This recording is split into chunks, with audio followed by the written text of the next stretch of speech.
Haleluya. Haleluya Bapak Ibu. Haleluya. Puji Tuhan. Selamat pagi buat kita semua. Saya percaya hari ini ketika kita datang di tempat ini, kita punya kerinduan untuk ketemu dengan Tuhan. Amin. Karena itu waktu yang terbaik yang Tuhan kasih buat kita pagi hari ini, kita mau siapkan hati kita. Kita mau bangun hubungan kita dengan Tuhan. Kita mau berterima kasih kepada Tuhan karena Tuhan sudah menolong kita di sepanjang minggu ini. Mari Bapak Ibu kita tundukkan kepala kita. Kita mau datang kepada Tuhan. Tuhan terima kasih kalau kami ada sampai hari ini.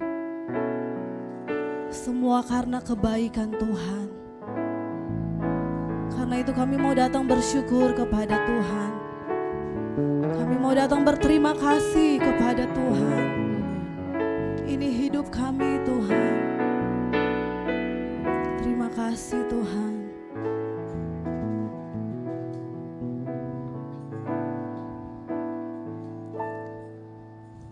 Ku ada sampai hari ini, itu semua karena anugerah-Mu.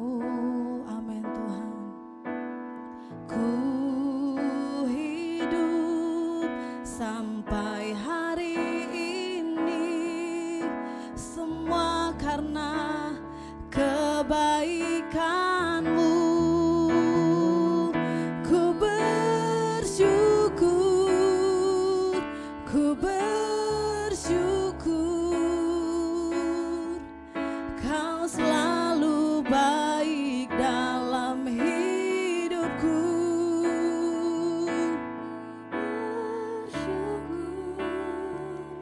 Ku bersyukur. Selamanya ku menyembah-Mu.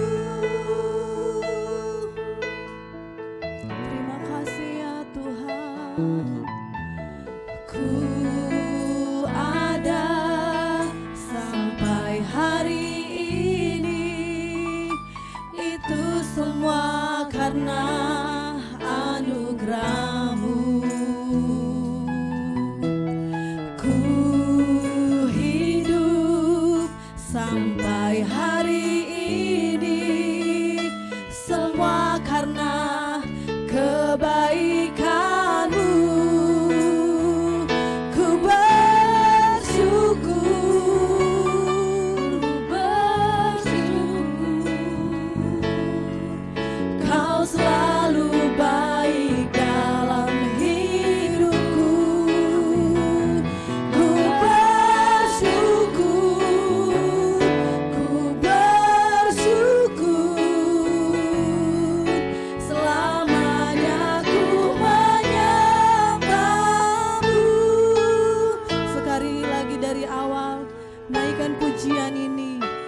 Sebagai satu tanda doa kita kepada Tuhan.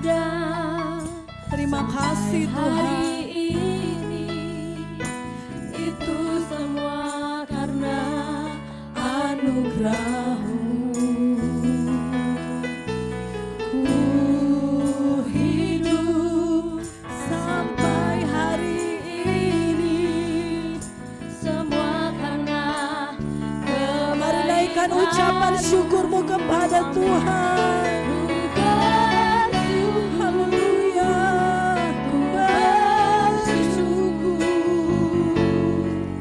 Kau selalu baik dalam hidupku. Ku bersyukur. Ku bersyukur. Selamanya ku menyembah-Mu. Ku bersyukur Tuhan. Segala kemuliaan hanya bagi-Mu Tuhan. Selalu baik dalam hidup. Oh kami bersyukur. Haleluya. Ku bersyukur. Selamanya ku menyembah. Mari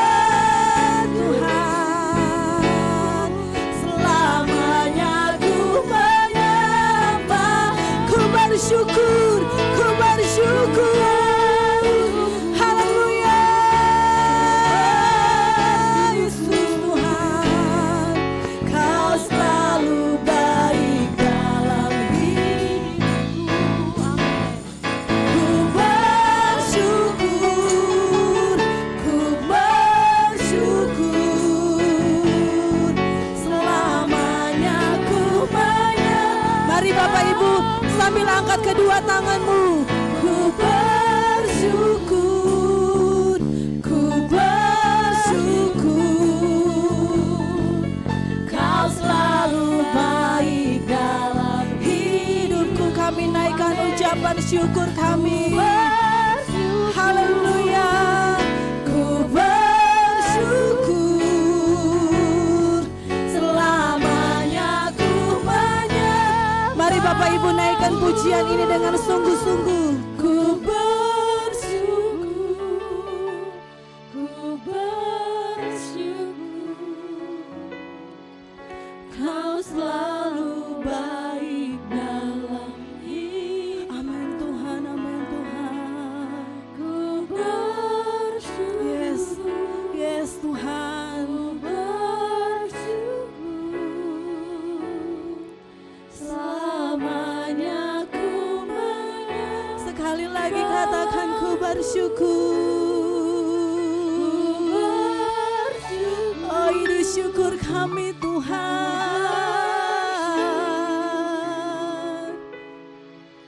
Kau selalu baik dalam hidup. Yes, yes Engkau baik Tuhan. Haleluya. Ku bersyukur, selamanya ku menyembahmu.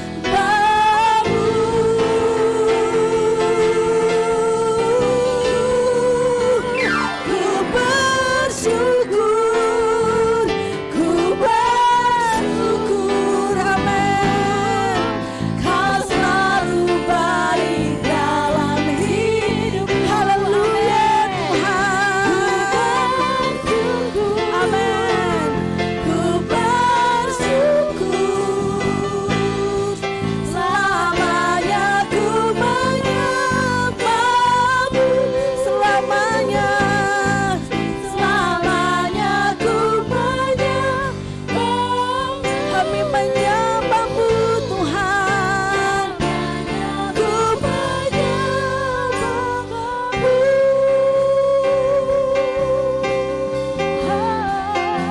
Kami menyembahmu Tuhan.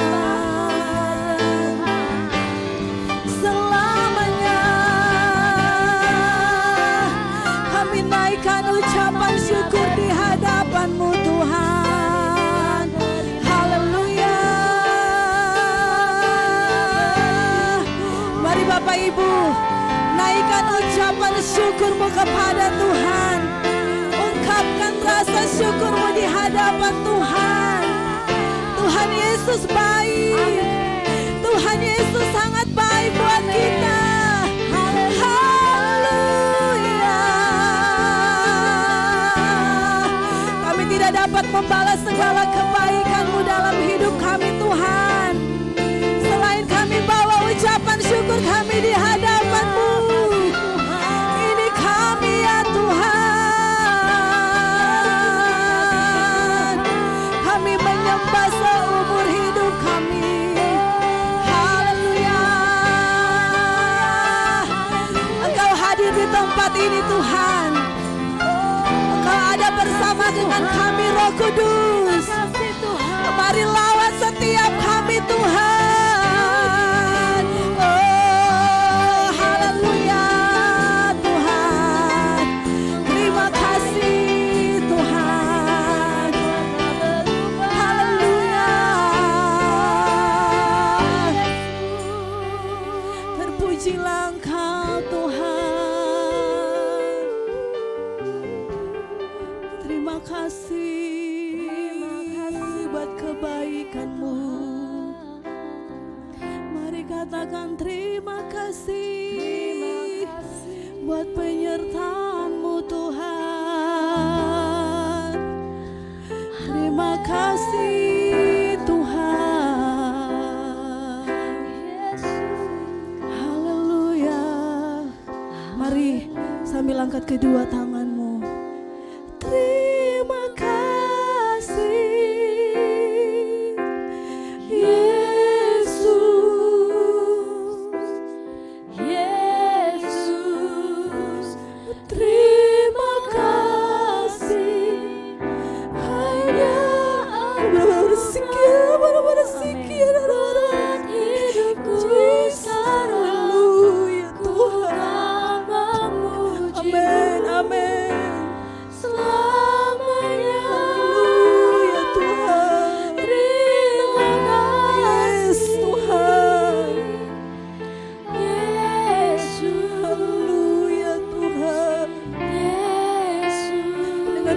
segenap hatimu. Katakan terima kasih Tuhan. Buat hidupku sekarang, Haleluya. Tuhan memujimu. Amin. Selamanya. Terima kasih Yesus. Yesus, terima kasih Tuhan.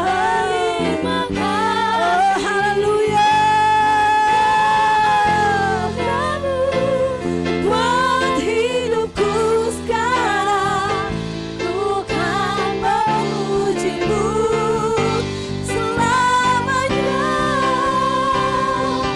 Terima kasih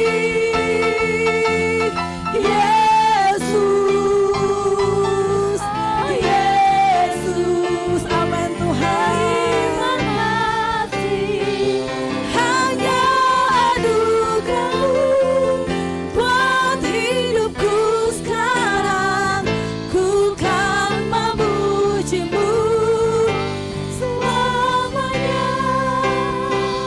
Ku kan memujimu selamanya. Ku kan memujimu selamanya. Mari beri sorak-sorak yang meriah bagi Allah kita. Haleluya. Haleluya. Terima kasih Tuhan. Terima kasih Tuhan. Kami percaya Engkau ada bersama-sama dengan kami. Amin. Kami siap memuji Engkau. Kami siap memuliakan Engkau dalam nama Yesus. Haleluya. Amin. Puji Tuhan. Bapak Ibu bersuka cita pagi hari ini? Amin, karena Tuhan kita baik. Haleluya. Engkau baik, teramat baik. Engkau baik, teramat. Boleh angkat tangan, katakan engkau baik. Yes. Haleluya, engkau baik Tuhan. Teramat baik.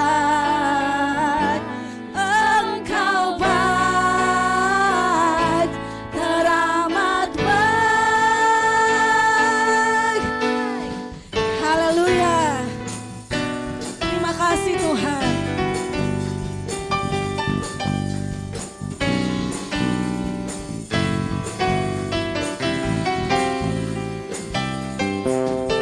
Di hadapan kemegahan-Mu, ku datang menyembah-Mu, membawa hatiku.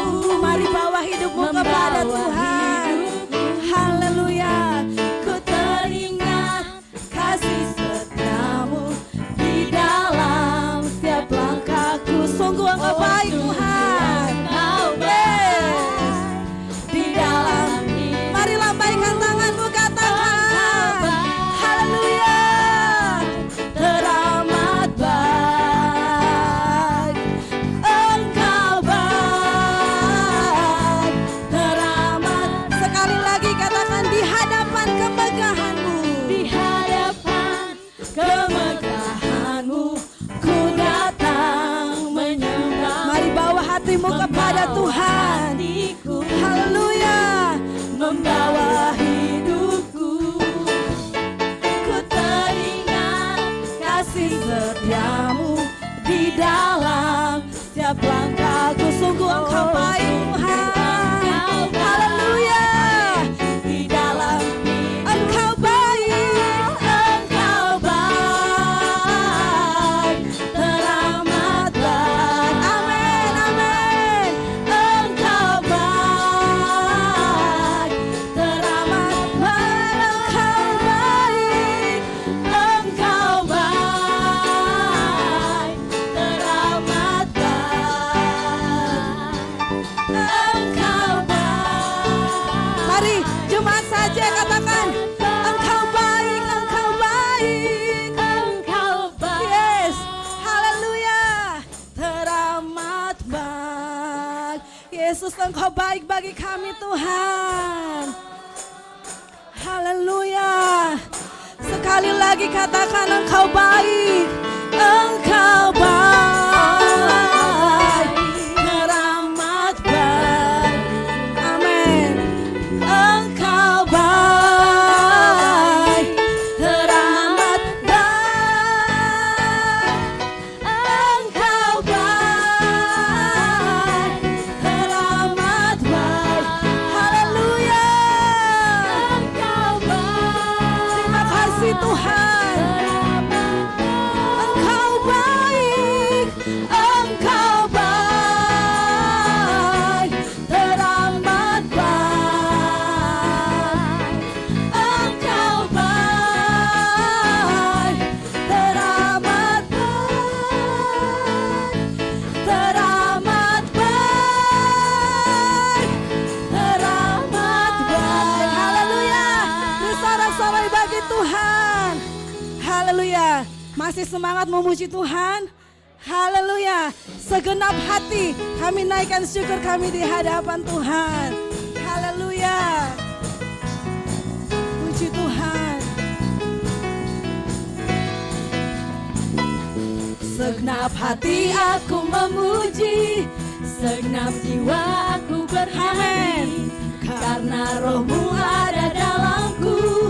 Tuhan, ku angkat tanganku memuji, ku angkat suara dan bernyanyi, karena rohmu ada dalamku Tuhan. ada dalamku. Tuhan, mari menari memuji, ungkapkan sukacita di hati. Kau terbesar, kau terbesar dan mulia, ajaib semua perbuatanmu. Haleluya. Kau terbesar dan mulia, biarlah semua memujimu Tuhan. Haleluya. Terima kasih Tuhan. Mari kita tepuk tangan, bersorak buat kebaikan Tuhan. Haleluya. Segenap hati aku memuji, segenap jiwaku bernyanyi, karena rohmu ada dalamku Tuhan. Tuhan, mari angkat tanganmu di hadapan Tuhan. Amin. Ku angkat suara dan bernyanyi, karena rohmu ada dalamku. Tuhan, mari menari memuji, ungkapkan sukacita di hati. Kau terbesar, haleluya, dan mulia, ajaib semua perbuatanmu. Kau terbesar, haleluya, mulia, biarlah semua memujimu. Kau terbesar, yes, dan mulia, ajaib semua perbuatanmu. Kau terbesar dan mulia, biarlah semua memujimu. Biarlah semua memujimu Tuhan. Haleluya. Biarlah semua memujimu. Haleluya. Terima kasih Tuhan. Haleluya. Mari beri sorak-sorai bagi Tuhan. Haleluya, puji Tuhan. Silakan duduk Bapak Ibu. Saya percaya kita semua yang ada di tempat ini sudah dilawat oleh Tuhan lewat pujian kita. Kita sudah berkati Tuhan lewat pujian kita. Saat ini kita mau dengar firman Tuhan. Mari kita curahkan isi hati kita di hadapan Tuhan. Mari kita sampaikan apapun yang menjadi pergumulan kita kepada Tuhan. Yesus yang menjadi jawaban dalam kehidupan kita. Terima kasih ya Tuhan.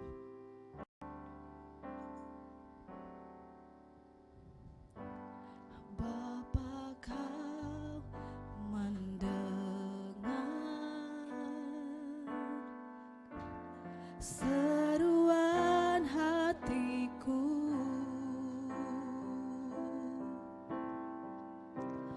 Tak pernah Kau lepaskan dari kasih-Mu. Lewat lembah gelap, Kau temani aku.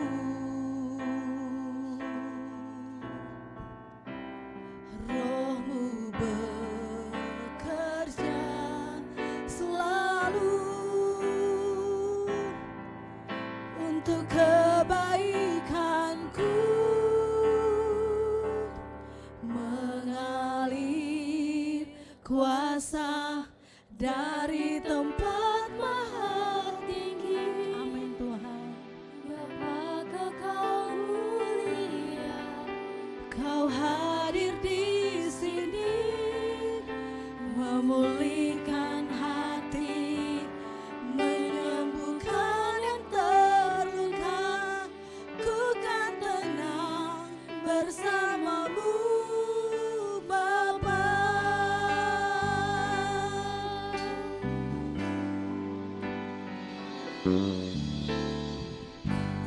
Bapa, Kau mendengar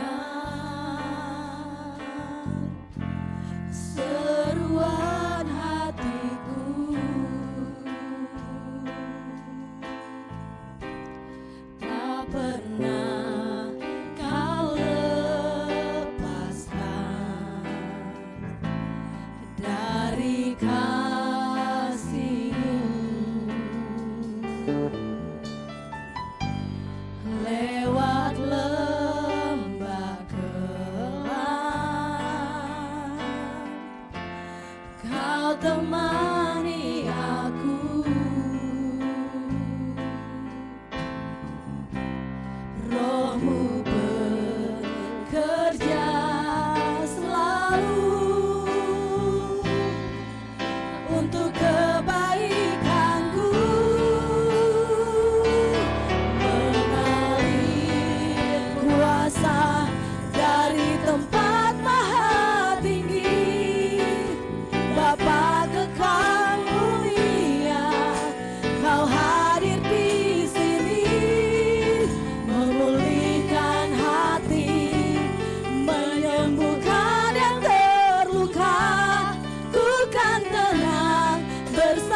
tempat maha tinggi, Bapa kekal mulia, Kau hadir di sini, memulihkan hati, menyembuhkan yang terluka.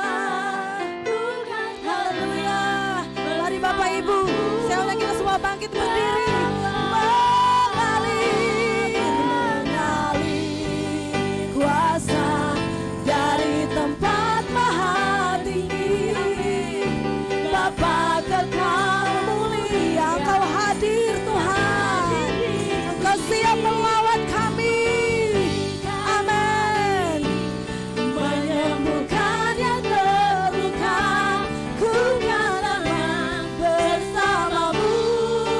Mengalir kuasa-Mu Tuhan. Haleluya. Amin Tuhan. Bapa kekal mulia, Kau hadir di sini, memulihkan hati, menyembuhkan yang terluka. Ku kan tenang bersamamu, ku kan tenang bersamamu, ku kan tenang bersamamu. Bapa sekali lagi katakan, ku kan tenang bersamamu. Bapa.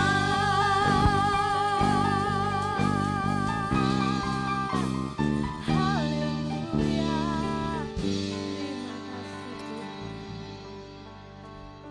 Berbahagialah orang yang jatuh dalam berbagai pencobaan, karena dia akan dihiburkan, karena dia akan diberikan kekuatan. Kami tahu Tuhan, semuanya itu untuk kebaikan bagi orang-orang yang mengasihi Tuhan. Dan biarlah Tuhan kami tetap menjadi orang yang mengasihi dalam segala kondisi hidup kami, sehingga Engkau bekerja lebih dahsyat lagi Tuhan. Engkau menyempurnakan semakin hari, membuat kami semakin baik, semakin lemah lembut, semakin rendah hati, dan semakin taat kepadamu Tuhan. Dan kami mau Tuhan, hari ini kami mau tetap menjadi orang yang mengasihi Engkau. Dan kami mengakui Engkau Tuhan Allah kami yang baik. Engkau Allah yang baik Tuhan. Dan kami percaya Engkau akan membawa kami Tuhan semakin hari semakin naik. Semakin naik dan semakin naik Tuhan. Dan kami mau Tuhan, hidup kami menjadi seperti Engkau. Dan Engkau berkenan dalam hidup kami. Terima kasih Tuhan untuk semua yang terjadi dalam hidup kami yang telah Engkau izinkan. Dan kami mengakui ini adalah pekerjaan-Mu yang luar biasa. Dan kami bersyukur Tuhan, pagi ini kami boleh bersama-sama menyembah Engkau, menikmati hadirat-Mu, jamahan-Mu Tuhan untuk menguatkan kami. Dan biarlah Tuhan kami semua Tuhan tidak terlepas dan kami semua mendapatkan jamahan Tuhan, bahwa Tuhan kami adalah Tuhan yang hidup, yang menyertai, yang ada di tengah-tengah kami, yang bekerja bagi kami. Terima kasih hari ini, biarlah Roh Kudus mendahului apa yang akan disampaikan hamba-Mu di tempat ini. Menjamah setiap hati Tuhan. Melembutkan sehingga benih firman itu diterima dan bertumbuh dalam hati dan pikiran kami semua. Terima kasih, kami serahkan firman-Mu, penyembahan kami hanya di dalam nama Tuhan Yesus Kristus. Amin. Silakan duduk Bapak Ibu sekalian.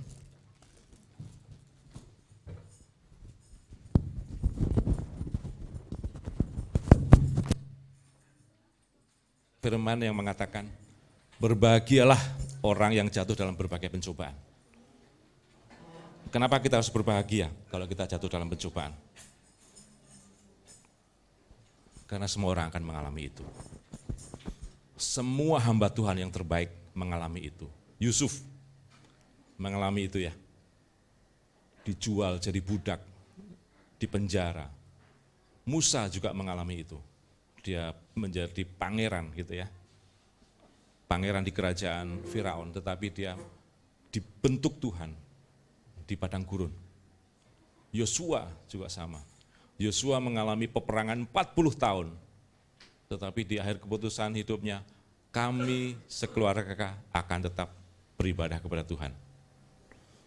Jadi berbahagialah orang yang mengalami berbagai pencobaan. Di balik itu, celakalah orang yang tidak pernah mengalami pencobaan. Kenapa? Saya merasakan sendiri. Kalau kita tidak pernah mengalami pencobaan Tuhan, rasanya itu kan enak aja kan hidup ini. Rasanya hidup ini enak, pekerjaan enak, punya segalanya. Dan orang seperti itu cenderung tidak datang kepada Tuhan. Karena nggak perlu pertolongan, ya enggak? Ya enggak Theo? Pada saat Theo muda itu kan ada semua. Ya enggak Theo? Dia tidak perlu Tuhan, kenapa semua sudah tersedia? Pada saat saya bekerja, semuanya tersedia. Gajinya luar biasa, cukup ya. Beli rumah, bisa beli mobil semua. Kecenderungan orang seperti itu, dia walaupun dia beribadah, tetapi dia tidak sungguh-sungguh untuk mencari Tuhan. Tetapi pada saat dia jatuh, dibuat Tuhan jatuh, dia akan mencari Tuhan. Slide-nya bisa ditampilkan? Judulnya cukup, mudah-mudahan Bapak Ibu, jiwa yang hancur itu indah bagi Tuhan. Ini ceritanya adalah Daud gitu ya. Daud pada saat mendapatkan Batseba, kemudian dia ditegur oleh Nathan gitu ya. Ini di Mazmur berapa? Mazmur 51 ya. Mazmur 51 itu bicara tentang pertobatan Daud setelah dia ditegur Nabi Nathan gitu ya. Di ayat-ayat sebelumnya itu bagus sekali. Tuhan, aku adalah orang yang berdosa, ampuni saya Tuhan. Kata Daud, ini hanyalah karena kesalahanku, pelanggaranku karena aku berdosa kepadamu Tuhan. Ampuni saya. Dan ada satu kalimat yang menarik di sini adalah, kurban sembelihan kepada Allah ialah jiwa yang hancur, hati yang patah dan remuk, tidak akan kau pandang hina. Jadi semua orang yang mengalami ini, berbahagialah yang dia akan hancur hatinya, patah semangatnya, dan dia akan dipulihkan Tuhan. Bapak Ibu sekalian, ada dua kemungkinan pada saat kita mendapatkan masalah. Kemungkinan yang pertama adalah dia mengeraskan hati, dia menyalahkan Tuhan, dia menyalahkan keadaan. Kemungkinan yang pertama itu, maka dia akan menjadi orang yang keras, bukan lemah lembut. Orang yang keras itu menyalahkan istri, menyalahkan suami, menyalahkan mertua, menyalahkan ipar, menyalahkan tetangga dan saudara. Menyalahkan keadaan. Kondisi orang yang pertama, kalau menghadapi masalah itu kemungkinan seperti itu. Dan dia adalah orang yang tidak bisa dibentuk. Itu namanya orang yang tegar tengkuk. Tetapi orang yang mengalami masalah seperti Daud ini, Tuhan, aku yang bersalah. Maka firman Tuhan yang mengatakan di Roma 28 ayat 28 atau 29, pencobaan-pencobaan itu,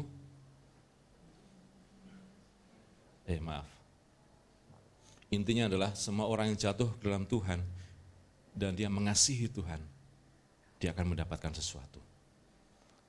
Saya percaya orang di sini itu, yang hadir di sini adalah orang-orang yang lemah lembut. Pada saat dihadapkan kepada suatu masalah, tidak menyalahkan. Firman Tuhan, jangan segera berbicara, tetapi berdiam dirilah pada saat kau menghadapi masalah. Katakan, Tuhan ampuni saya. Tuhan tunjukkan kesalahan saya apa. Apa yang harus saya perbaiki? Maka hati yang hancur seperti itu, yang berkenan bagi Tuhan dan indah bagi Tuhan. Jadi, Bapak Ibu sekalian, berbahagialah orang yang jatuh dalam berbagai pencobaan, dan celakalah orang yang tidak pernah jatuh dalam masalah. Karena dia menjadi orang yang gampangan. Ya, bahasa positifnya adalah berbahagialah orang yang jatuh dalam berbagai pencobaan, gitu kan? Bahasa lainnya, celakalah kita yang tidak pernah jatuh dalam pencobaan, dalam masalah. Bapak Ibu sekalian, pertanyaan saya simpel. Kapan terakhir kali kita menangis? Kapan terakhir kali kita merasa tidak bisa melakukan apa-apa? Kapan terakhir kali saya mentok?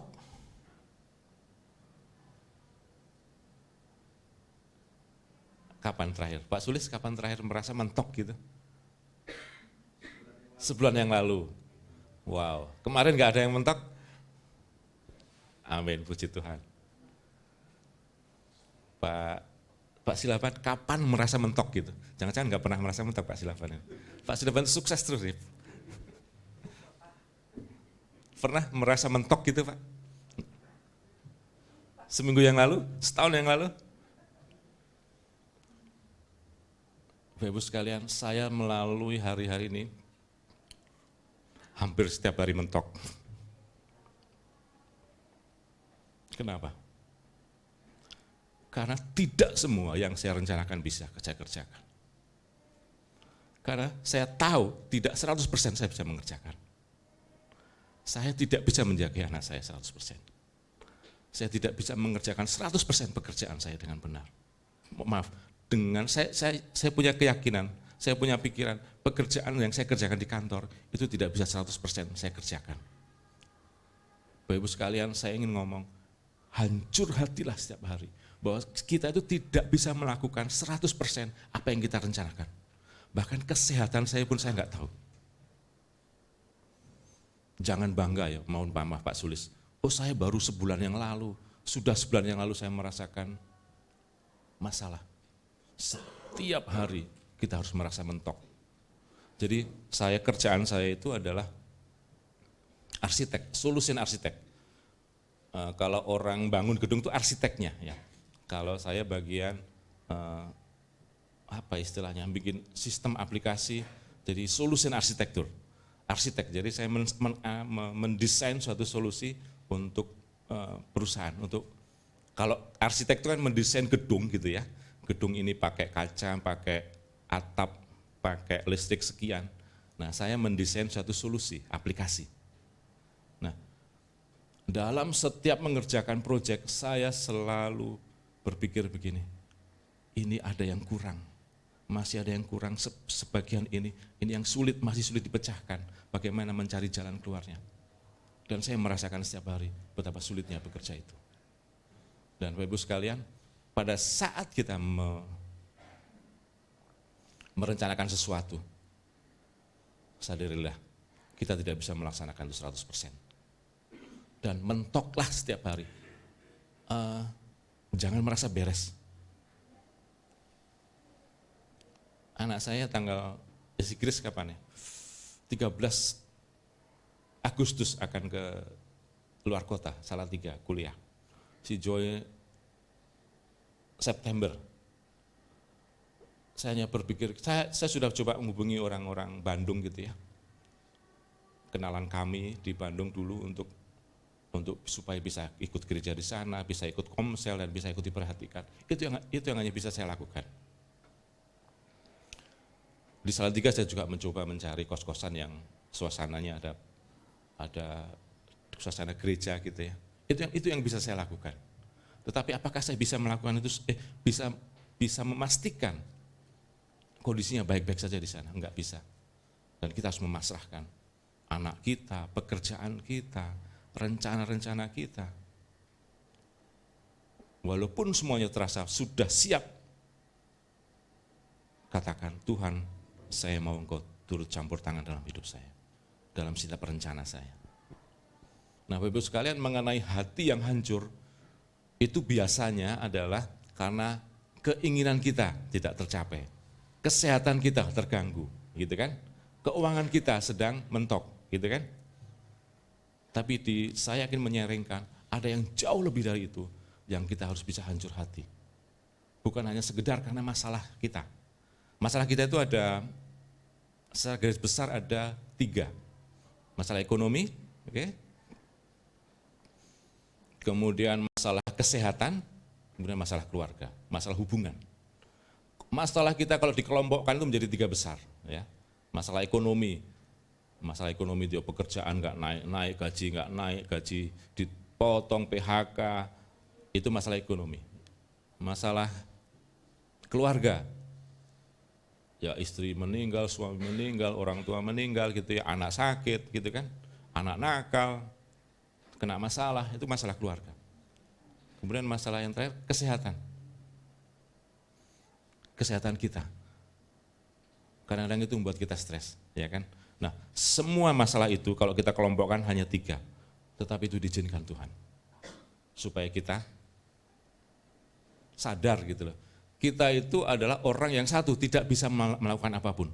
Kita adalah orang yang seperti asap, hari ini ada dan besok hilang. Dan kita nothing. Kita itu tidak ada apa-apanya. Supaya kita sadar aja gitu. Jadi semua itu terjadi supaya kita sadar bahwa kita itu tidak mempunyai apa-apa, tidak bisa melakukan apa-apa, dan kita itu hanya harus berserah kepada Tuhan. Tujuannya hanya itu. Nah, Bapak Ibu sekalian coba next. Kalau kita baca di Yesaya 57 ayat 14 ayat 21, ada 4 bagian. Yang pertama bahwa Allah itu Allah Immanuel gitu ya. Katakan, firman Tuhan mengatakan begini, aku bersemayam di tempat yang tinggi. Di tempat yang kudus, tetapi aku menyertaimu gitu kan. Ini luar biasanya Tuhan. Tuhan itu tempatnya maha tinggi, tetapi dia mau menghampiri kita. Itulah disebut Immanuel. Bagian yang pertama. Yang kedua, bagian yang kedua. Allah itu mendidik kita itu ada tujuannya. Kan dikatakan begini, sebab bukan untuk selama-lamanya aku hendak berbantah, dan bukan untuk seterusnya aku hendak murka, supaya semangat mereka jangan lemah. Jadi Tuhan itu hanya mengajarkan hanya untuk sementara, menghajar kita hanya sementara. Kemudian yang ketiga, poin yang ketiga, Tuhan ingin mengajarkan itu karena kesalahan kita. Tidak sesuai dengan standar Tuhan. Dosa itu apa?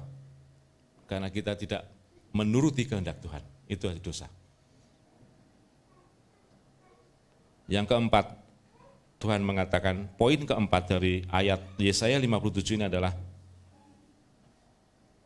Tuhan memberikan jalan. Tuhan memberikan jalan ya, bukan Tuhan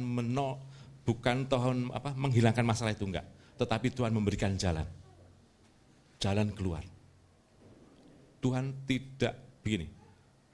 Kalau kita kekurangan, Tuhan langsung kasih uang enggak, tapi Tuhan kasih jalan keluar.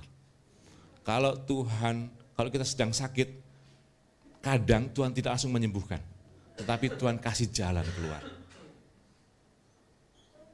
Supaya kita kuat, Bapak Ibu sekalian, dan saya percaya, supaya yang terjadi itu, Tuhan itu punya maksud yang baik. Supaya kita sadar gitu loh, saya itu nggak bisa ngapa-ngapain. Nah Bapak Ibu sekalian, next, saya ingin mengajarkan, akan sharing tentang bagaimana kita menangis ya. Tuhan Yesus kan pernah menangis ya. Pada saat Tuhan Yesus datang ke kota Yerusalem, Tuhan Yesus dielulukan gitu ya kan. Hosana, diberkatilah orang yang datang dari Maha Tinggi gitu kan. Itu kan ayatnya gitu. Tetapi pada saat Tuhan Yesus melihat kota Yerusalem, Tuhan Yesus menangis. Kenapa Tuhan Yesus menangis di Yerusalem? Jadi di Alkitab itu Tuhan Yesus menangis tercatat 2 kali. Pada saat dia melihat Lazarus mati, menangislah dia. Dan kedua adalah pada saat Tuhan Yesus melihat Yerusalem. Maka Tuhan Yesus menangis. Kenapa Tuhan Yesus menangis? Yang pertama, saya tuliskan, orang Yerusalem tidak mengerti. Jadi orang Yerusalem, orang Israel pada zaman itu punya Alkitab yang mengatakan bahwa akan datang Mesias yang akan melepaskan bangsa Israel dari segala kesusahan. Dan pikiran bangsa Israel adalah dia akan dilepaskan dari penjajahan Romawi. Dia akan dilepaskan dari masalah itu. Tetapi Tuhan Yesus datang bukan untuk menjadi raja, ya kan? Bukan menjadi raja yang membebaskan orang Yerusalem, orang Israel. Jadi Tuhan Yesus menangis karena apa? Karena orang Israel tidak tahu, padahal sudah diajarkan, gitu kan? Jadi Bapak Ibu sekalian, kenapa Tuhan Yesus menangis? Karena Tuhan tahu apa yang diajarkan kepada orang-orang itu, orang itu tidak tahu. Firman Tuhan mengatakan apa? Kamu melihat tetapi tidak. Kamu punya mata tetapi tidak melihat. Kamu punya telinga tetapi tidak mendengar. Kamu tidak mengerti apa yang dikatakan Tuhan Yesus. Jadi bukan hanya sekedar karena aku kekurangan sesuatu. Tuhan Yesus mengajarkan, apakah kita mengerti kehendak Tuhan? Itu yang pertama. Yang kedua, kenapa Tuhan Yesus menangis? Karena Tuhan Yesus tahu segala perbuatan dosa akan menghasilkan hukuman, ya kan? Semua tabur tuai, hukum tabur tuai berlaku. Apalagi dalam hal rohani. Apapun yang kita kerjakan akan menuai sesuatu. Nah, bangsa Yahudi, Israel waktu itu adalah bangsa yang tidak mau bertobat kepada Tuhan. Dan Tuhan mengatakan, Yerusalem akan hancur 70 tahun kemudian. Yesus tahu, Tuhan itu tahu. Kemudian yang ketiga, kenapa Tuhan Yesus menangis? Berkali-kali Tuhan Yesus mengatakan, kerajaan Allah sudah dekat, bertobatlah. Sering kan? Dalam Matius, Markus, Lukas, Tuhan Yesus datang selalu begitu. Bertobatlah, bertobatlah. Tetapi orang Yahudi, orang Israel tidak mau bertobat. Itu kenapa? Itulah kenapa Tuhan Yesus menangis, Bapak Ibu sekalian. Bapak Ibu sekalian, kenapa Tuhan Yesus menangis? Bukan karena beban pekerjaannya, bukan masalahnya, tetapi karena ada 3 hal. Mengajari orang lain tetapi dia tidak mau, tidak mengerti. Dia tahu masa depan. Kalau anak kita tidak belajar, kita tahu nggak anak itu nggak akan lulus? Tahu nggak? Kalau anak kita tidak belajar hari ini dan besok mau ulangan matematika, ulangan fisika, ulangan bahasa Indonesia, tahu nggak bahwa dia tidak akan lulus? Tahu nggak kita? Pasti nggak akan lulus. Orang yang tidak belajar pasti tidak lulus ujian. Kita sebagai orang tua sedih nggak? Nah, seperti itulah Tuhan Yesus. Next. Bapak Ibu sekalian, ini sisipan aja. Bahwa anugerah itu harus diikuti dengan perubahan akal budi. Ya. Anugerah keselamatan, itu di Roma 12 ayat 1. Karena itu saudara-saudara, demi kemurahan Allah. Apa kemurahan Allah itu? Yaitu keselamatan yang kita terima. Yaitu Roh Kudus yang sudah kita terima. Demi kemurahan Allah, karena Allah sudah menyelamatkan saya, karena Allah sudah memberikan Roh Kudus kepada saya, mari kita persembahkan tubuh kita. Dan berubahlah akal budimu. Oke? Jadi, hidup kita itu ditentukan oleh siapa? Diri kita sendiri, oke? Hidup kita ditentukan oleh diri kita sendiri. Apakah kita ikut Tuhan atau tidak ikut Tuhan? Oke? Hidup kita bukan ditentukan oleh orang lain. Hidup kita karena diri kita, yaitu pikiran kita bagaimana kita memutuskan hidup kita. Nah, kita harus mengubah akal budi kita sehingga keputusan kita benar. Nah, Bapak Ibu sekalian, next saya akan tunjukkan ada 4 golongan bagaimana tentang akal budi. Jadi pikiran kita hari ini, detik ini saya bisa memikirkan hal apa yang terjadi di Semarang, apa yang terjadi saya pernah ingat, pernah ke Yerusalem, saya pernah pergi ke sini. Jadi otak kita itu bisa seperti kilat. Hari ini senang gitu ya, begitu ketemu Theo, muntah rasanya. Mau marah, bisa nggak? Jadi otak kita itu seperti kilat, bisa ke sana kemari dan memikirkan apapun yang teringat. Nah, Bapak Ibu sekalian, makanya kita harus hati-hati. Firman Tuhan mengatakan, letakkanlah pikiranmu di bawah kaki salib. Kekanglah, kendalikanlah, perhatikanlah bagaimana engkau hidup. Maka sangat penting. Nah, ada 4 hal tentang pikiran. Saya coba menggolongkan 4. Yang pertama adalah pikiran kita yang penuh dengan kejahatan. Itu ada ayatnya di Kejadian 6 ayat 5. Kecenderungan hatinya membuahkan kejahatan. Apa itu Bapak Ibu sekalian? Contoh, masih ada kebencian. Benci itu pasti kemungkinan kepada suami, istri, anak, mertua, ipar, tetangga gitu kan. Itu golongan yang paling hitam, gambarnya hitam tuh. Hitam tuh paling jelek gitu ya. Merah agak bagus sedikit. Biru ya enggak bagus juga.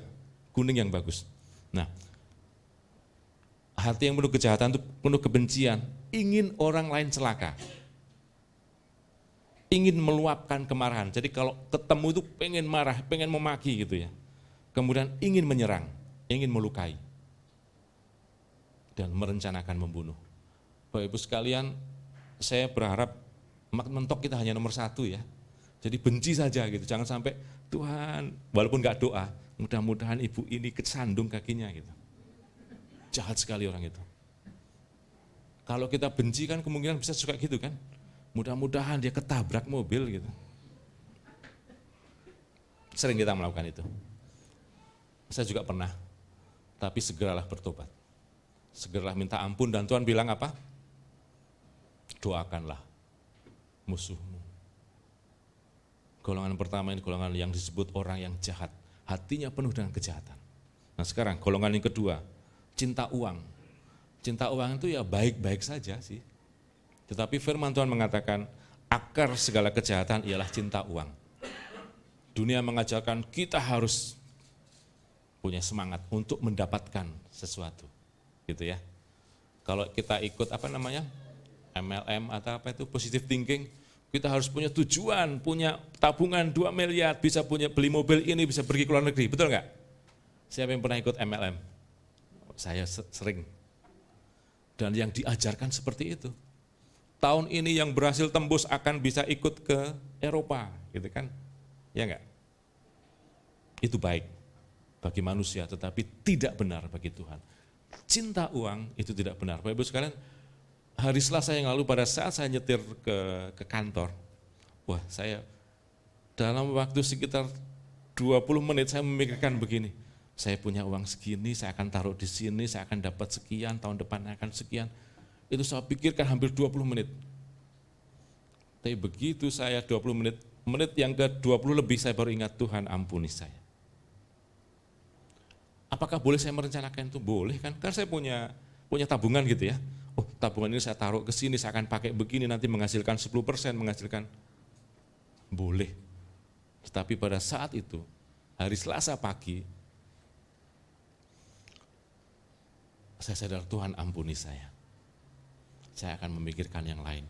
Dan biarlah Tuhan yang memberkati dan mencukupkan saya. Ingin memiliki barang yang bergengsi, ingin menikmati makanan yang enak, yang sedang trending, ingin terkenal, ingin memiliki jumlah uang yang besar. Jatuh-jatuhnya merencanakan, menipu, korupsi, mencuri, ya kan? Bapak Ibu sekalian, ini baik enggak? Semuanya baik gitu. Karena ingin sukses kan? Bagi dunia baik. Tetapi bagi anak Tuhan, Bapak Ibu sekalian, apa yang terjadi dalam hidup saya pada hari Selasa pagi itu, Tuhan mengingatkan saya. Jangan hanya memikirkan uang. Kalau matematika saya cepat sekali gitu ya. Oh, 10% dalam 10 tahun saya cepat ngitungnya. Tapi Tuhan ingatkan, jangan dipenuhi pikiranmu dengan hal itu. Ini golongan yang kedua, cinta akan uang. Cinta akan uang itu akar itu artinya jauh dari perbuatan ya. Tapi kalau yang kejahatan itu kan mendekati kejahatan karena sudah merencanakan. Tetapi cinta akan uang itu akar, penyebab, tidak langsung menghasilkan dosa. Okay? Tetapi kecenderungan orang yang cinta akan uang akan menghalalkan segala cara. Belum tentu menghalalkan segala cara, belum tentu. Tetapi kecenderungannya akan berbuat dosa. Kemudian yang ketiga, golongan orang yang ketiga adalah orang yang tidak peduli. Tidak tahu berterima kasih, tidak mempedulikan agama. Itu ada di 2 Timotius 3 ayat 2. Bapak Ibu, nanti materinya saya share di grup ya. Nanti baca aja ayat-ayatnya. Golongan ketiga adalah orang yang tidak peduli. Lebih suka menonton, lebih suka hobi kesenangan sendiri. Tidak berterima kasih karena merasa haknya gitu kan. Anak-anak itu kan kadang-kadang kalau dikasih uang kadang-kadang tidak berterima kasih karena merasa haknya gitu kan.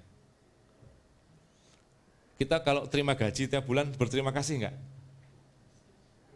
Haleluya, puji Tuhan.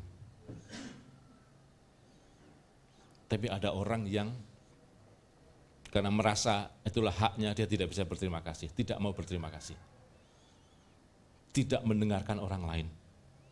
Tidak bisa melihat masalah orang lain. Tidak mau menolong. Jadi ketidakpedulian itu diawali dengan asik dengan diri sendiri, tidak mau mencoba mencari informasi, menanyakan kenapa sih orang itu bersikap sesuatu gitu ya. Sehingga tidak mengerti apa yang terjadi di balik orang itu. Mengapa orang itu bermasalah, mengapa orang itu mengerjakan sesuatu yang tidak enak buat kita. Golongan yang keempat, ini pada saat saya menuliskan belas kasihan itu banyak sekali ayatnya. Tuhan Yesus tergerak oleh belas kasihan. Pada saat Tuhan melihat, tergeraklah hatinya oleh belas kasihan. Banyak ayat tentang itu. Dan Tuhan yang mengatakan di Matius 12 ayat 7, yang ku kehendaki ialah belas kasihan. Jadi kasih itu didahului dengan belas kasihan. Ada rasa empati, ada rasa ingin menolong, ingin tahu apa sih. Orang yang penuh belas kasihan, ciri-cirinya adalah orang yang mendoakan orang lain. Bukan membenci orang lain. Ya. Kita mungkin tidak mendoakan orang itu celaka, tetapi hanya berpikir mudah-mudahan orang ini. Dan orang yang seperti ini mungkin enggak mendoakan orang lain. Firman Tuhan katakan doakanlah orang lain. Berusaha mencari penyebab sikap orang lain. Berusaha memahami kesulitan orang lain. Berusaha memberikan nasihat, masukan, dan berusaha menolong. Bapak Ibu sekalian, kalau saya boleh katakan inilah harusnya perjalanan hidup kita. Inilah harusnya kita tangisi. Bukan hanya sekedar saya punya masalah, saya punya penyakit, saya masih gagal. Tetapi di balik kegagalan itu, sebenarnya Tuhan ingin mengingatkan ini. Apakah hati kita masih penuh kejahatan? Apakah hati kita penuh dengan cinta uang? Apakah kita tidak peduli sama orang lain? Sebenarnya tujuannya untuk mengingatkan itu. Pada saat kita mentok, itu Tuhan ingin kita sadar. Nah, Bapak Ibu sekalian, apa yang harus kita lakukan? Next, Darren coba next. Bapak Ibu sekalian, kalau bicara tentang kejahatan, itu ceritanya begini. Tuhan, Allah memberikan jalan keluar, yaitu akulah jalan, kebenaran, dan hidup. Oke? Jalan kebenaran dan hidup itu tidak akan bisa menjadi sesuatu apapun kalau kita tidak menerima. Kita harus menerima Tuhan, yaitu percaya. Dan saya percaya, kita semua adalah orang yang percaya. Oke? Tapi masalahnya adalah, pada saat kita menghadapi masalah, kita percaya pada Tuhan enggak? Ya kan? Kalau kita di gereja adalah orang yang percaya, aku percaya, gitu kan? Tetapi pada saat menghadapi masalah, apakah kita menjadi orang yang tetap percaya pada Tuhan? Contoh orang yang tidak percaya kepada Tuhan, pada saat saya menghadapi masalah, saya langsung mencari pertolongan orang lain. Saya mencari apa yang bisa saya lakukan. Orang yang percaya kepada Tuhan pada saat menghadapi masalah, dia akan, Tuhan tunjukkan apa yang harus saya lakukan. Detik itu juga. Jangan langsung, aduh, siapa yang bisa nolong saya? Aduh, saya harus kemana nih? Saya harus minta tolong saudara saya siapa nih? Percaya setiap saat. Bukan hanya pada saat berdoa. Tetapi pada saat menghadapi masalah, orang yang percaya adalah dia selalu ingat Tuhan. Tuhan, apa yang harus saya lakukan? Pada saat itulah Tuhan akan bekerja. Jalan keluar itu akan kita temukan. Bapak Ibu sekalian, saya ulangi lagi, beberapa kali sudah saya katakan, manusia itu ada dua, ya kan? Saya bisa bekerja kalau saya sudah makan, oke? Kalau saya tidak makan, maka saya akan lemah, tidak bisa mengerjakan pekerjaan saya, ya enggak Theo? Itu yang pertama. Yang kedua, manusia itu kan hidup bukan dari roti saja. Nah, kalau tubuh saya kenyang, maka jiwa kita harus merasakan apa? Pertanyaannya gitu. Kalau tubuh saya kenyang, maka jiwa saya harus merasakan apa? Apa? Apa Ibu sekalian? Mbak Evi? Tubuh saya kenyang, tidak haus, saya bisa kerja, ya kan? Nah, kalau jiwa saya supaya saya bisa kerja, kita harus merasakan apa? kenyang. Kenyangnya dalam bentuk apa? Apa ciri orang yang sudah kenyang dengan firman Tuhan? Apa ciri orang yang sudah kenyang oleh hajamahan Tuhan? Apa? Damai sejahteraku ku berikan kepadamu. Damai sejahteraku beda dari dunia ini. Jadi kalau tubuh saya kenyang, jiwa saya adalah merasakan damai sejahtera. Dan orang yang seperti ini akan tidak capek menghadapi masalah. Dia akan berlari dan tidak letih lesu. Jadi orang yang sudah makan roti firman Tuhan, dia akan merasakan damai sejahtera. Betul enggak? Bapak Ibu sekalian pernah enggak? Ya, pernah. Sering lah ya 4M. Pada saat 4M merenungkan ada waktu 15 menit pagi-pagi, tenang enggak? Damai sejahtera enggak? Rasakan itu. Itulah sarapan kita, yaitu firman Tuhan dan merenungkan. Jadi merenungkan, makan firman Tuhan itu gini Bapak Ibu sekalian. Kalau saya makan, mengunyah nasi, saya akan dapat apa? Karbohidrat, protein, lemak, vitamin, ya kan? Itulah sari makanan yang kita dapatkan pada saat kita mengunyah, oke? Nah, pada saat kita membaca firman Tuhan, kita merenungkan, maka nutrisi yaitu rema, yaitu firman yang menjadi apa? Logos itu adalah firman yang tertulis ya. Kalau rema, firman yang menjadi apa ini? Pencerahan, hidup, itulah nutrisi kita. Jadi pagi itu sarapannya tolong 2 kali. Jangan hanya 1 kali, jangan hanya nasi, apalagi tidak sarapan sama sekali. Anak-anak muda itu, anak-anak saya itu enggak pernah sarapan itu, makannya jam 11 itu. Bahaya itu. Jadi tolong sarapan 2 kali. Sarapan pertama yaitu firman Tuhan dikunyah sehingga dapatkan rema. Dan nasi dikunyah juga, jangan nasi enggak dikunyah. Kalau enggak dikunyah kita enggak dapat nutrisinya. Jadi Bapak Ibu sekalian, kami sangat mendorong setiap hari kita baca 4M. Sisihkan waktunya 15 menit, 10 menit untuk merenungkan, bukan hanya membaca. Tolong jangan hanya membaca, renungkan. Merenungkan itulah yang disebut mengunyah makanan, mengunyah roti yang hidup. Sehingga kita dapatkan rema. Kemudian golongan yang kedua, cinta akan uang. Bapak Ibu sekalian, next.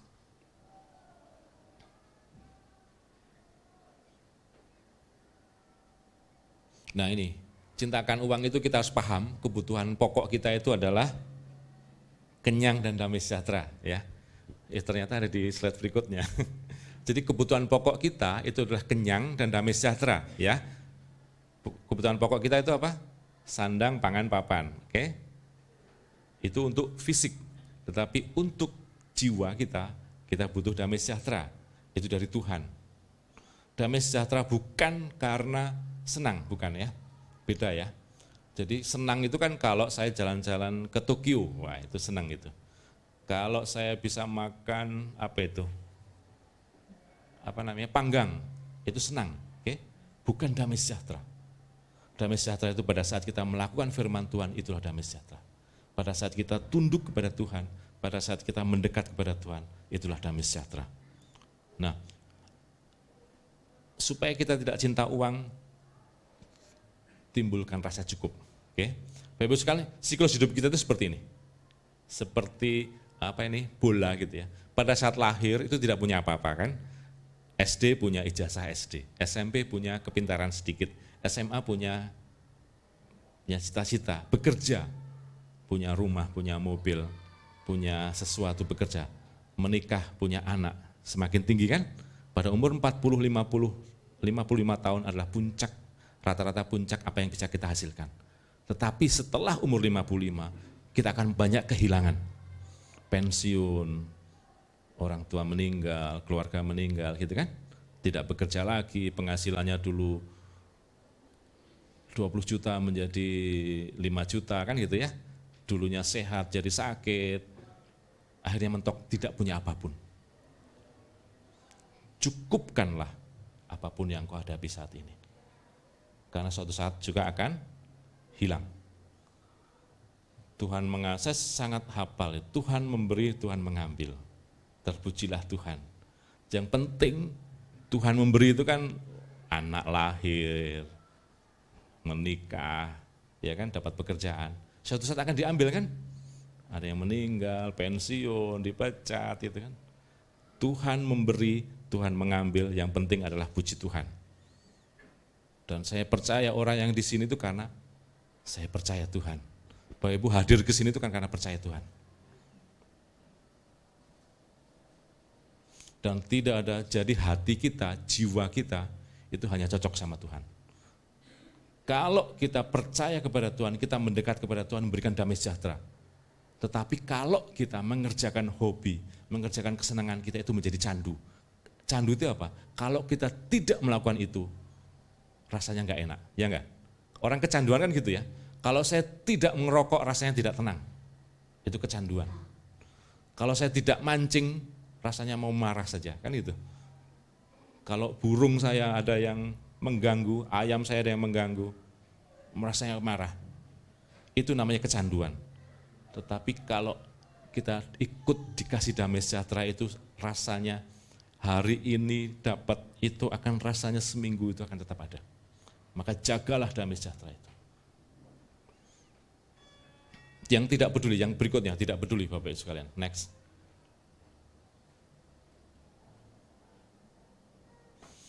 Dosa itu tahu yang baik tetapi tidak mau melakukan yang baik. Itu dosa ya. Jadi dosa itu ada dua, melanggar perintah Tuhan dan tahu yang benar tetapi tidak melakukan. Mengasihi itu mulai dari saudara, oke? Saudara terdekat, satu rumah. Kemudian mari kita belajar peduli kepada orang lain. Ini lebih gampang harusnya. Orang yang tidak peduli itu lebih gampang. Karena tinggal bagaimana membangkitkan, mengasihi orang di rumah, tahu masalah orang lain dan coba membantu. Bapak Ibu sekalian, 3 golongan inilah harus kita tangisi dalam hidup kita. Bukan hanya sekedar karena saya belum berhasil, karena saya sakit, enggak. Tapi karena apakah di hati saya masih ada kebencian? Apakah hati saya penuh dengan cinta akan uang? Uang, terkenal, nama baik, itu kan sama. Apakah saya masih tidak peduli sama orang? Itulah yang harus kita tangisi Bapak Ibu sekalian. Dan hati yang hancur, pada saat kita mentok, pada saat kita sakit, pada saat kita ditinggalkan, pada saat kita gagal, harusnya ini yang muncul. Tuhan, apakah saya masih ada kejahatan? Tuhan, apakah saya masih cinta akan uang, hanya ingin berhasil? Apakah saya tidak peduli sama orang lain? Jadi pada hancur hati itu bukan karena kita gagal, tapi Tuhan ingin pikiran kita dipenuhi dengan hal-hal yang baik. Terakhir, next, Bapak Ibu sekalian, bicara mengenai belas kasihan adalah keputusan dan tekad dalam iman. Apakah saya bertekad untuk penuh dengan belas kasihan dalam hidup saya?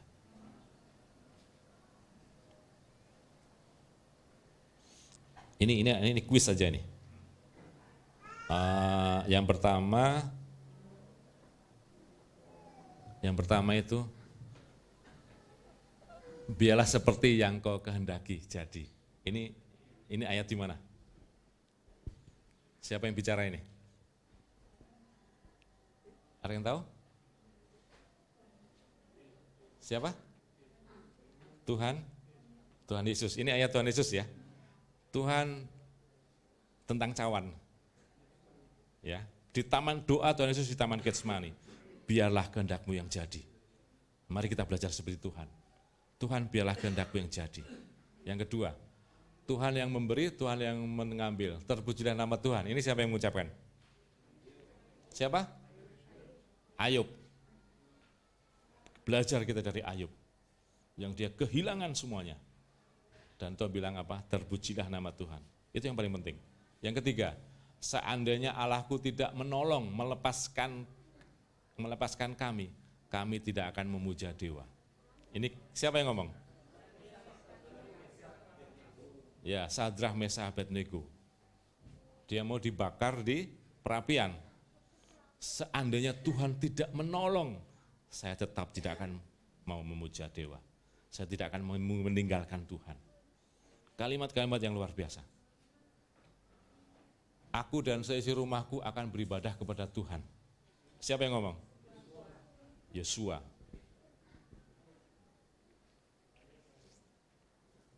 Banyak tokoh-tokoh dalam Alkitab yang mengajarkan kita keputusannya tetap menyembah, percaya, mengasihi, dan menyerahkan kepada Tuhan. Dan marilah, ini ayat yang harus kita hafal.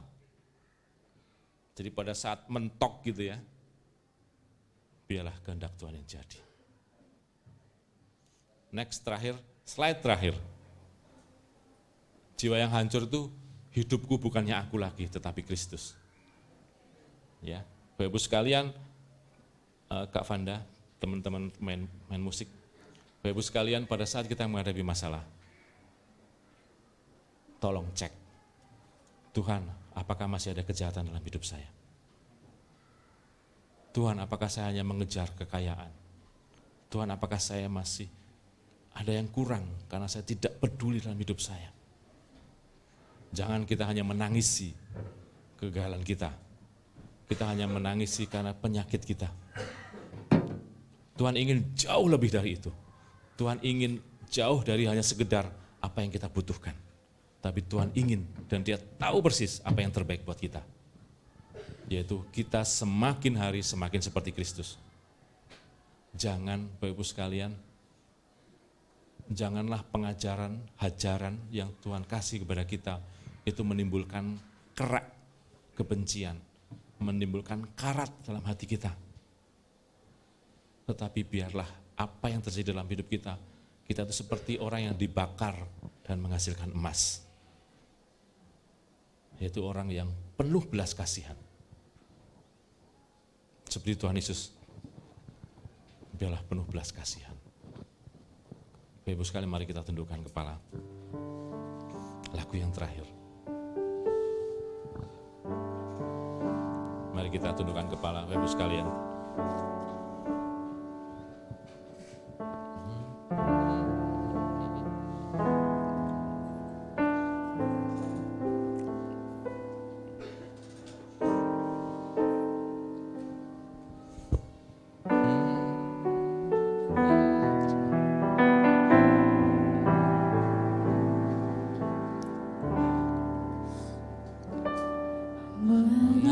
Mengalir kuasa dari tempat maha tinggi, Bapa kekal mulia, Kau hadir di sini, memulihkan hati, menyembuhkan yang terluka.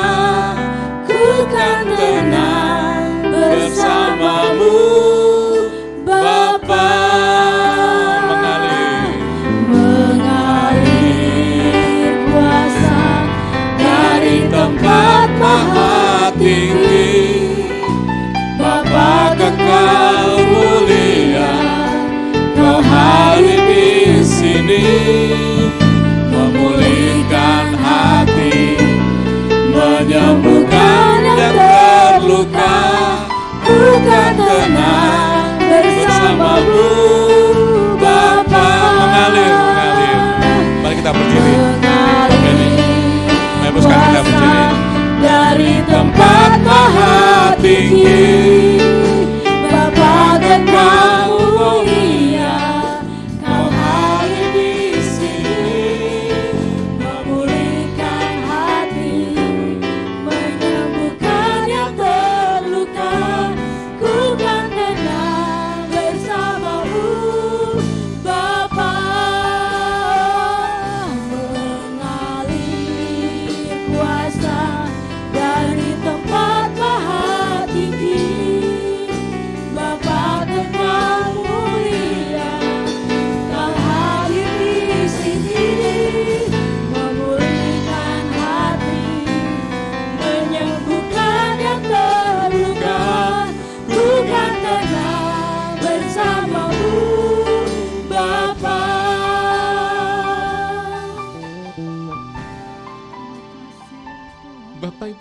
kasih di dalam nama Yesus. Kebenaran yang kita dengar hari ini membuat kita belajar untuk mengerti ada banyak hal yang mesti kita perbaiki. Begitu banyak kekurangan demi kekurangan yang masih ada dalam hidup kita. Tetapi kebenaran hari ini mengajarkan kita ada 4 poin. Bagaimana respon dan sikap kita pada saat kita menghadapi sesuatu yang tidak kita inginkan. Supaya di dalamnya ada kasih karunia dan kemenangan yang Tuhan beri bagi setiap kita. Biarlah pada pagi hari ini kita bersyukur kepada Tuhan.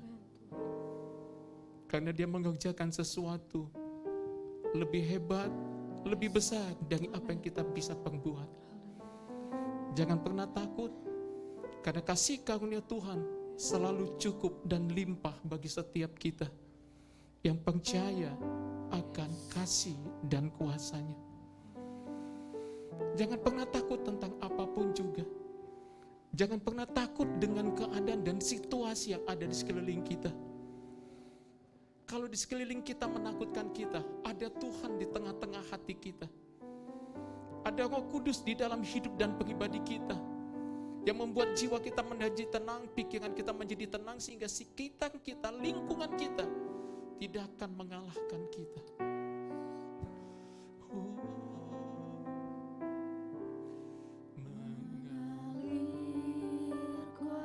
Dan kuasa itu dari tempat maha turun bagi setiap kita pada saat ini, Bapa kekal memberikan kita kekuatan, Kau memberi kita hadir di kemampuan, sini, memberi kita kesanggupan memulihkan hati, untuk kita tetap tegak berdiri. menyembuhkan yang terluka.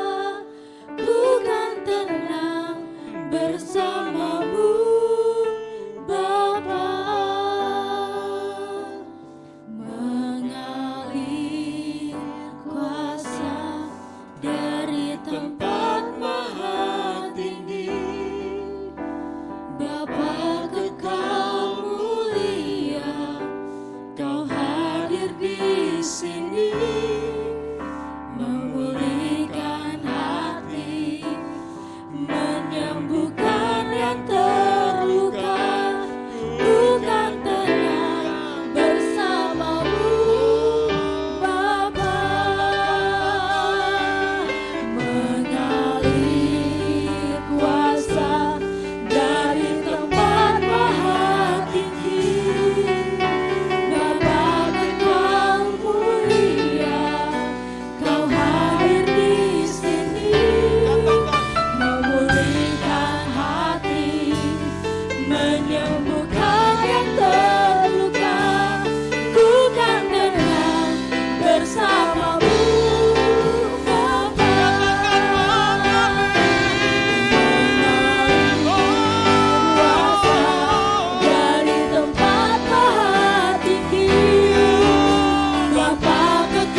Kami percaya setiap kami ada di tempat ini, kami dikuatkan, kami dihiburkan, kami diajak, dan kami punya pengharapan. Kuasa dari tempat-Mu, dari Maha Tinggi itu menyembuhkan dan memulihkan setiap kami. Terima kasih untuk hamba-Mu Pak Joko yang sudah melayani kami. Biarlah setiap kebenaran yang sudah Dia tabur bagi setiap kami, Tuhan juga yang akan memberkati hidupnya. Tuhan juga yang akan memberkati keluarganya dan memberkati pekerjaannya. Lebih daripada itu, jaga imannya Tuhan. Terus berikan dia hikmat, akal budi yang daripada-Mu, wahyu yang daripada-Mu, supaya waktu dia menyampaikan kebenaran, kebenaran-Mu dinyatakan bagi setiap kami. Terima kasih Bapa. Dan saat ini kami percaya Tuhan, ada kasih karunia juga yang turun bagi setiap kami pada hari ini. Kami percaya ada mukjizat-Mu, ada kekuatan-Mu. Kami kembali dari tempat ini, kami akan memperoleh kemenangan. Ada ketenangan, ada damai sejahtera, ada sukacita Tuhan. Sehingga waktu kami tiba di rumah kami melihat ada rencana Tuhan yang dinyatakan. Ada sebuah perubahan, ada satu pemulihan. Kami melihat ada satu perubahan yang nyata. Dan kami percaya itu jadi pada saat kami melihat Tuhan lebih besar. Kami minta ini di dalam nama Yesus Kristus. Kami juga berdoa saat ini Tuhan. Kami berdoa bagi jemaat-Mu Tuhan yang saat ini sedang sakit Tuhan. Kami berdoa untuk Bapak Aan Tuhan. Engkau tolong jamah saat ini Tuhan. Gula darah dan kakinya Tuhan. Yang sering kakinya ini hilang rasa Tuhan.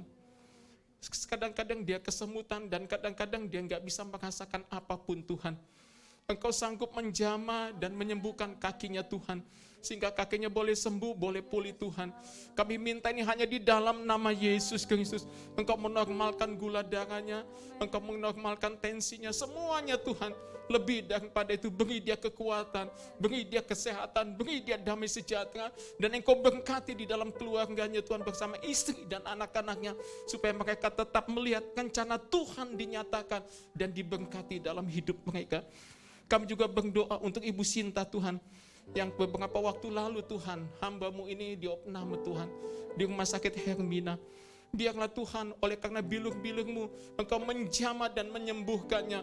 Tuhan yang memulihkan kesehatannya, Tuhan yang memulihkan daripada setiap yang sakit. Kami minta kesembuhan ini hanya di dalam nama Tuhan Yesus Kristus. Dan bilur-bilur-Mu yang menjamah dan menyembuhkannya, dan nama Tuhan yang dimuliakan. Terima kasih Bapa. Kami serahkan bangsa dan negara kami Indonesia. Kami percaya banyak negara yang sedang krisis Tuhan. Ada inflasi Tuhan. Kami berdoa, kami melepaskan berkat untuk pemimpin kami. Bapak Joko Widodo bersama Ma'ruf Amin, bersama Menteri Keuangan Tuhan. Biarlah Tuhan mereka diberi hikmat untuk membawa Indonesia Tuhan tetap dalam kasih dan rencana-Mu. Kami melepaskan berkat Indonesia diberkati dan ada kasih karunia Tuhan. Sehingga bangsa kami dibungkus, ditutup. Dan kami tahu Tuhan, waktu nama Tuhan diserukan di tengah-tengah bangsa kami, ada pertolongan yang nyata bagi bangsa kami Tuhan. Kami melepaskan berkat di dalam nama Yesus Kristus.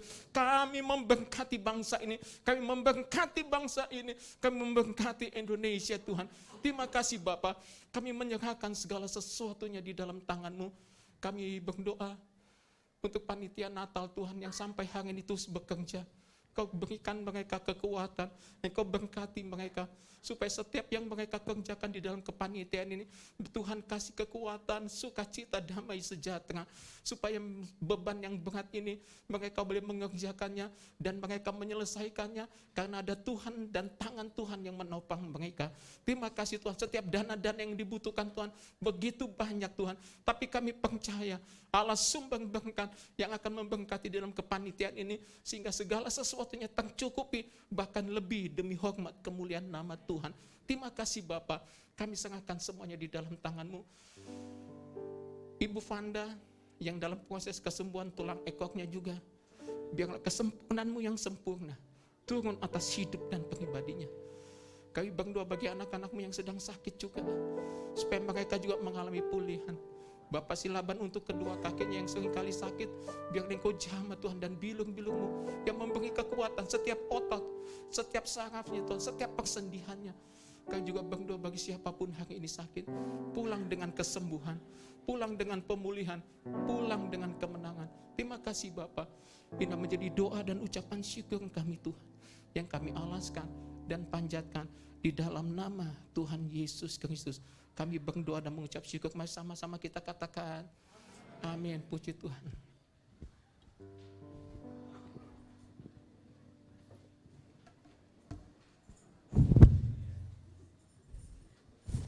Puji Tuhan, saya percaya kita semua diberkati oleh Tuhan, amin. Amin, puji Tuhan. Sambil Bapak Ibu mempersiapkan persembahan, saya akan menyampaikan beberapa pengumuman. Pengumuman dari panitia tim Natal bahwa uang pendaftaran yang tadinya 300.000 diganti menjadi 250.000 per orang. Ya. Ya, mari kita tepuk tangan buat panitia kita yang luar biasa. Kita terus berdoa supaya mereka sehat, mereka bekerja keras untuk pelayanan ini. Jadi yang dikenakan biaya itu anak 5 tahun ke atas. Ya, terus Bapak Ibu yang ingin mensupport dana janji iman untuk Natal ini, yang bisa menghubungi Bapak Johan, dan juga yang ingin nyicil atau melunasi bisa ke Pak Johan.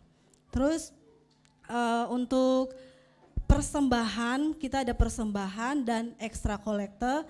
Ekstra kolektornya untuk panitia Natal. Ya, dan untuk ibadah kita minggu depan seperti biasa jam 9 pagi di tempat ini.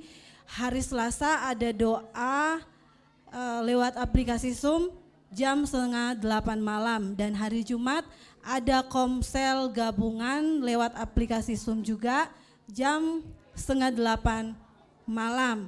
Dan pengumuman terakhir, kita semua sidang jemaat Tuhan diundang oleh keluarga Bapak Joko dalam acara ucapan syukur meninggalnya Ibu Ratna Siagian kemarin ya, tanggal 14. Tapi nanti ucapan syukurnya hari Sabtu tanggal 23 jam 4 sore di rumah Bapak Joko. Jadi semua jemaat Tuhan diundang, kita sama-sama mau bersyukur sama Tuhan. Mari kita sediakan waktu untuk kita mensupport keluarga ini. Ya, puji Tuhan, kita akan memberikan persembahan. Kita berdoa dulu. Tuhan Yesus, terima kasih, kami sangat bersyukur, kami sudah dikuatkan oleh kebenaran firman Tuhan. Saat ini kami mau memberikan persembahan, kami mau memberikan milik Tuhan, biarlah apapun yang kami kembalikan kepada Tuhan, itu boleh Tuhan berkati dan Tuhan terima. Terpujilah namamu Tuhan, kami mau memberi dengan sukacita, dalam nama Yesus, haleluya. Amin. Sambil Bapak Ibu memberi persembahan, kita naikkan satu pujian.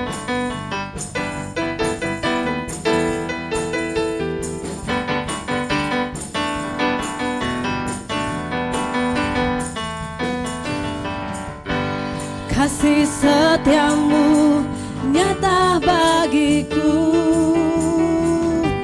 hikmat kebajikan tersedia bagiku, sebab Allah sanggup limpahkan segalanya,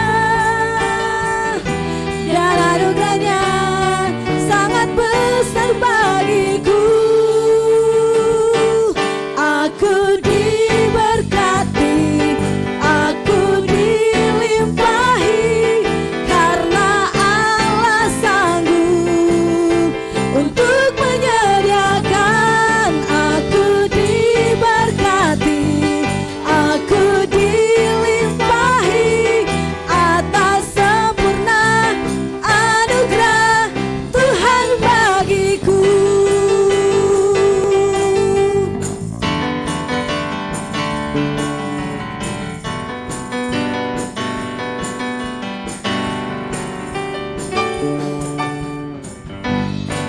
kasih setiamu nyata bagiku,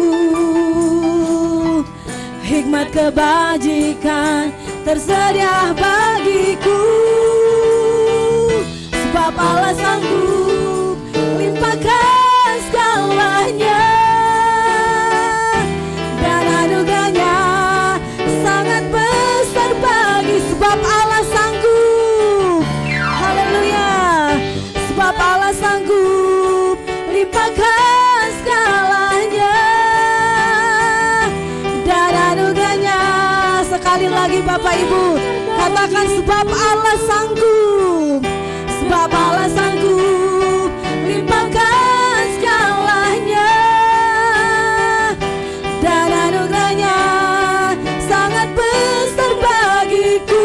Aku diberkati, aku diberkati, aku dilimpahi, karena Allah sanggup untuk menyediakan. Aku diberkati, aku dilimpahi, sempurna anugerah Tuhan bagiku. Aku diberkati. Mari saya undang kita semua bangkit berdiri, sama-sama kita mau bersyukur buat berkat Tuhan. Amin. Untuk menyediakan, aku diberkati, aku dilimpahi atas sempurna anugerah Tuhan bagiku. Tuhan bagiku, Tuhan bagiku.